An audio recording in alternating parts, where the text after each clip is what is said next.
গভীর রাতে গোপন সূত্রে পাওয়া খবরের ভিত্তিতে অভিযান চালিয়ে এনডিপিএস মামলার পলাতক আসামি রাজা সাহাকে গ্রেফতার করতে সক্ষম হয় পূর্ব থানা পুলিশ। পুলিশ সূত্রে জানা যায়, পূর্ব থানা সংলগ্ন শনি মন্দির এলাকায় বিশেষ অভিযান চালিয়ে তাকে আটক করা হয়। ধৃত রাজা সাহার বাড়ি টাউন প্রতাপগড় এলাকায়।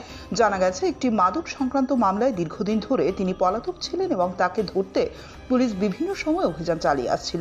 অবশেষে গোপন তথ্যের ভিত্তিতে পুলিশ গতকাল গভীর রাতে অভিযান চালিয়ে তাকে আটক করতে সক্ষম হয়।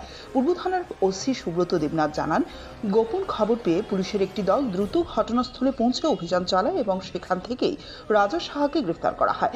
গ্রেফতারের পর তাকে থানায় নিয়ে এসে জিজ্ঞাসাবাদ করা হচ্ছে। তিনি আরও জানান, ধৃতকে আজ আদালতে তোলা হবে এবং পুলিশ রিমান্ডের আবেদন করা হতে পারে, যাতে মাদক চক্রের সঙ্গে তার সম্ভাব্য যোগাযোগ এবং এই মামলার অন্যান্য দিক সম্পর্কে বিস্তারিত তথ্য জানা যায়। এই গ্রেফতারের ঘটনায় এলাকায় ব্যাপক চাঞ্চল্যের সৃষ্টি হয়েছে। মাদক বিরোধী অভিযানে পূর্ব থানার পুলিশের এই সাফল্যকে ইতিবাচক হিসেবে দেখছেন স্থানীয় বাসিন্দারা। এনডিপিএস কেসে একটা মোস্ট ওয়ান্টেড রাজা সাহা, উনি টাউন প্রতাপগড় ওনার বাড়ি। উনি বেশ কয়েকটি থানাতে, আমাদের থানাতে ওয়ান্টেড এবং আমতলী থানাতেও রিসেন্ট যে 90,000 ইয়াবা ট্যাবলেট হয়েছিল 2025-এর অগস্ট মাসে, তখন থেকে সে পলাতক ছিল। আমরা তার খুঁজছিলাম। ওর এগনিস্টে ওয়ারেন্টও জারি হয়েছে, আমার থানাতে ওর এগনিস্টে ওয়ারেন্ট ছিল। তো আমরা তাকে এতদিন অ্যারেস্ট করতে পারিনি, সে পলাতক ছিল। গতকালকে গভীর রাতে খবরে এসেছিল তাকে দেখা গেছে।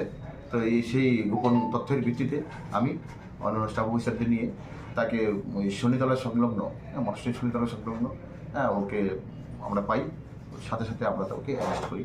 আজকে ওকে on the strength of NBW warrant ওকে আজকে আমরা কোর্টে প্রদান করবো। আমাদের থানাতে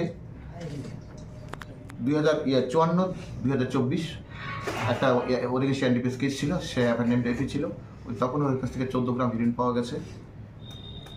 তাছাড়া এই 7-8-2025 আমতলী থানা বাইপাসে 90,000 ইয়াবা ট্যাবলেট ওর পজিশন থেকে পেয়ে ছিল।